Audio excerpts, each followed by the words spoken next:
कल पीड़ित परिवार से हम लोग मिले थे जहानाबाद में इनके घर पे। उसके बाद सरकार ने ऑलरेडी मामले का संज्ञान लेते हुए एसआईटी का गठन कर दिया। अब हम लोग की अपेक्षा है कि एसआईटी मामले की जांच करे और जिनके साथ गलती हुआ है उनको न्याय मिले। आज एसएसपी महोदय से मिलने के 2 वजह रही है। एक कि परिवार का ऐसा मानना है कि जो आईओ कंसर्न हैं, जो अधिकारी इसकी जांच कर रहे थे या कर रही हैं, इनका उनके प्रति कुछ आक्रोश है, उस महिला के प्रति, उस महिला पदाधिकारी के प्रति। तो ये लोग चाहते हैं कि उन पर एडमिनिस्ट्रेटिव या विभागीय कार्रवाई हो। उसके कंट्रोलिंग अफसर एसएसपी हैं, इसलिए इनसे मिल रहे हैं। और दूसरा, इस घटना के बाद इसके विरोध में कारगिल चौक पर कुछ बच्चों ने और कुछ परिवार के लोगों ने शायद धरना प्रदर्शन किया था, जिस पर कि लोगों पर एफआईआर हो गया है। और कल उसी संबंध में शायद बीएन कॉलेज में पुलिस ने छापा उपा भी मारा था। तो वो बात एसएसपी के संज्ञान में लाई गई है कि चूंकि घटना में प्रथम दृष्टया सरकार ने माना है कि जांच में कुछ गलती हुई है, तभी तो एसआईटी बनाया गया है।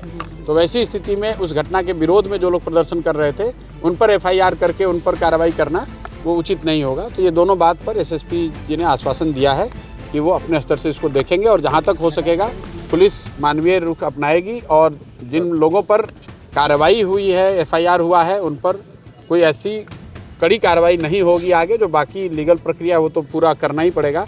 और जो उनके अंदर के जो थाने के जो इंचार्ज वगैरह हैं, जिन्होंने इस पूरे मामले को देखा है, उस पर वो लोग कार्रवाई करेंगे। डॉक्टर सतीश पर सवाल उठ रहा है, पुलिस को गुमराह किया गया। डॉक्टर प्रभात मेमोरियल हॉस्पिटल की ओर से अस्पताल प्रशासन पर कैसे कार्रवाई? देखिए, ऐसा है, मैं कोई जांच का पदाधिकारी तो हूँ नहीं, और अभी तो शायद एसएसपी भी इसके जांच के पदाधिकारी नहीं है। उस सरकार ने यहाँ के आईजी के अंतर्गत एक एसआईटी बनाया है। तो ये अभी जांच होने दीजिए। जो पीड़ित परिवार के लोगों ने जो कुछ कहा है, वो बात हम लोगों ने जनता के सामने रखा है, सरकार के सामने रखा है। सरकार ने उसका संज्ञान लिया, एसआईटी बना दिया है। अब एसआईटी को निर्णय लेने दीजिए। एसएसपी का वो मामला नहीं है। एसएसपी जी से बस 2 जो हम लोग का आग्रह था कि जिस महिला पदाधिकारी की वजह से परिवार को ऐसा लगता है कि ये सारा कुछ गलत हुआ है, उस पर कार्रवाई की जानी चाहिए, विभागीय कार्रवाई होनी चाहिए। और दूसरा बात कि इस घटना से संबंधित जो धरना प्रदर्शन हुआ था, जिस पर लाठीचार्ज हुआ है, कुछ केस वगैरह हो गया है, उस पर मानवीय रुख पुलिस को रखना चाहिए। पीड़ित परिवार कमजोर समझ के उसकी बात को दबाया नहीं जा सकता है, इसलिए हम लोग उनके साथ खड़े हैं। ये लड़की के पिताजी हैं और कल मैंने इनको आश्वासन दिया था कि आपकी आवाज़ हर स्तर पर उठाई जाएगी। सरकार ने एसआईटी बना दिया है, तो एसआईटी बना दिया है तो इस बात के लिए सरकार का धन्यवाद है। अब एसआईटी को जांच करके देने दीजिए रिपोर्ट। अगर कार्रवाई नहीं होगी, परिवार संतुष्ट नहीं होगा, तो फिर आगे की कार्रवाई की जाएगी। आज इस गठन किया गया, संघर्ष के बाद किया गया हो तो भाई ये तो सरकार को जवाब देना है। हम लोग तो ये चाहते हैं, परिवार तो ये चाहता है न्याय हो, चाहे 2 दिन लेट से ही हुआ हो, लेकिन कम से कम न्याय हो। एसएसपी महोदय से हम लोग इतना ही अनुरोध करने आए थे कि जो वहाँ पर संबंधित पदाधिकारी हैं थाने के, जिन्होंने इसको प्रथम दृष्टया इस केस को की जांच करी है, उन पर आपको कार्रवाई करनी चाहिए। अब निर्णय उनको लेना है। दूसरी बात कि इस केस से संबंधित जो धरना प्रदर्शन हुआ था, उस पर कई लोगों पर एफआईआर हो गया है। उस एफआईआर को जहां तक हो सके मानवीय तरीके से निष्पादित करना चाहिए। पहले आपको एसआई की घटना क्यों हुई? पहले तो एसएसपी साहब का उनको जानकारी। अब ये तो भाई जाके एसएसपी से आप पूछिएगा, ये विभाग का मामला है।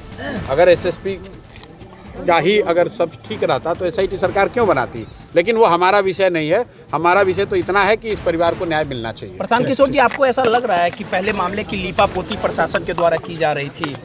भाई ये तो दिख ही रहा है आपको। अब प्रशासन के द्वारा की जा रही थी कि संबंधित थाने के द्वारा की जा रही थी कि बड़े लोग शामिल हैं, ये तो जांच का विषय है। एसआईटी सरकार ने बनाया है, तो अभी हम लोग उस पर पहले कुछ कहना कंजेक्चर होगा। अभी उनको करने दीजिए, हम लोग तो यही हैं। अगर कुछ गलत होगा तो फिर बात उठाई जाएगी। गिरफ्तारी हुई है अभी तक। अब फिर वही बात, भाई ये काम पुलिस का है।